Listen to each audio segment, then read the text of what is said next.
These are results of faith. My name is Christopher. I'm 28 years old. My name is Gabriela, and I'm 28 years old. I was in the church for about 6-7 months firm, coming every service, every day. I got a job offering to become a manager for a smoke shop. So I left the work of God and I became a manager at a smoke shop. I thought it was normal, he got a new job, he had to work, Became addicted to marijuana again. I started selling drugs again.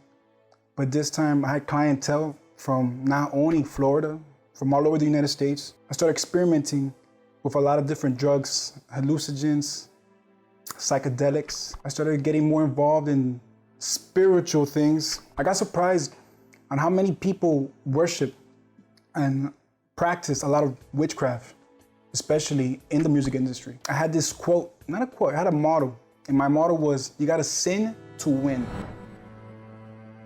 To me, that wasn't really like a problem till it started affecting me directly, because I wasn't getting that attention that you will get from your partner. I met this person at work, and I started talking to that person, and I knew it was wrong. I did not know, but I found out.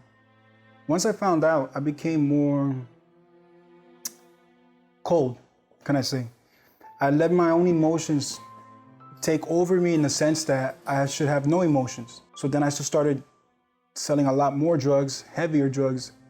I started selling promethazine, codeine syrup.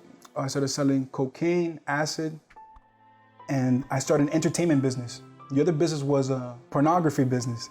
I was gonna start to actually have my own porn stars, but little did I know, everything that I was doing was all with the devil. Because I would literally put my soul on the line and I would tell him, I'll give you my soul, but if you give me exactly what I want. I wanted him to change. I wanted him to be a transformed person. I wanted him to leave the drugs, leave the women, leave that life that he was living. Why? Because I was tired of suffering. Now, I was thinking about myself. I want to be happy in a relationship, have a marriage, but I want him to change. So I was coming to church for about almost 6 months. I will go up every single time that the pastor, the bishop will call. I will go and start crying and start pouring my heart out and say, my Lord, please forgive me. And then, the service would end. I will go home and I will go back to doing the same things too. After that period is of about 5-6 months is when God really spoke to me. God wanted me to leave him. I didn't want to hear it. I didn't want to consider her thoughts. But the moment that she spoke and she said that it's something that God told her to do, my body took a reaction that I couldn't even stand up to her. I couldn't even confront. I couldn't keep going. I couldn't even say the next words. I think I told her, okay, in the morning I'll leave. In the morning, so I could stay overnight. She goes, no, it's now. So at that time, that's when I knew it was like a weight lifted off my shoulders when I did that. That's when I got baptized with the Holy Spirit. And it wasn't a moment that I was crying. It wasn't a moment of emotion. It was just a certainty inside of me that just told me, I am with you. No matter what happens from there on, I am with you. Just go with everything, that you're never alone in this time. And from there on, inside of me, everything changed. My thoughts changed, the way I was, my negative thoughts, this person that I would think that had no future, I started seeing myself with a future. I started seeing others and seeing their suffering. And then at that time, when I had everything going the way I wanted to see things, that's when those scenes would come back to my head. And I began to start worrying about my spiritual life. I felt like I was in debt with sinning. I went home. It was around 1 a.m. I was by myself. I got a chair that I saw, like the nicest chair I have in my house. I grabbed it, I put it in my room.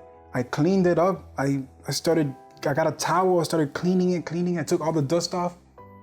And then I sat on the bed and I told God, sit there and talk to me. I closed my eyes and I see nothing, not even a vision. I see nothing. And then the next thing I know,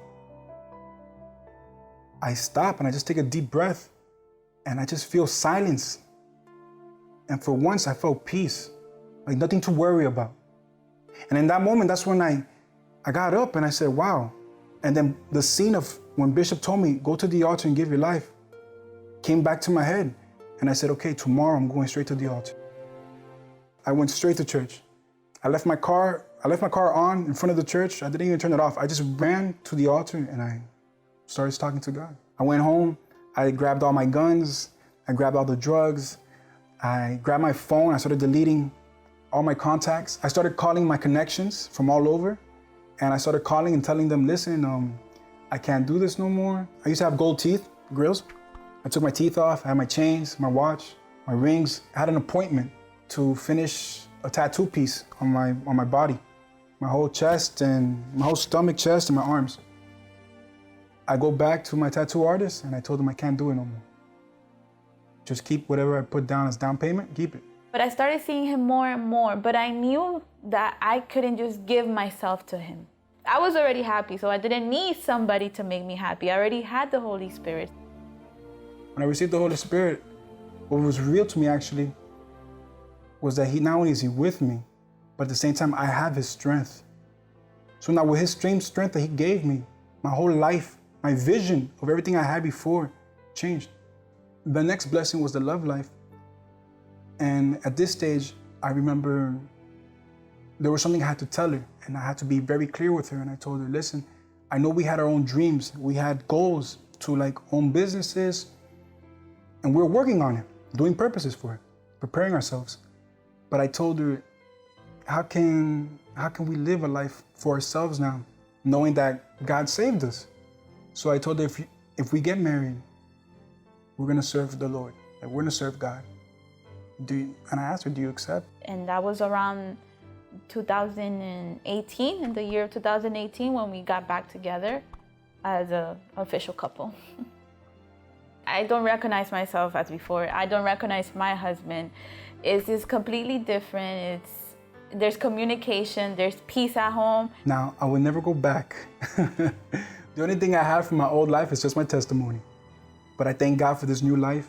And not only that, I thank God that he gave us the opportunity, for it's a privilege to serve him.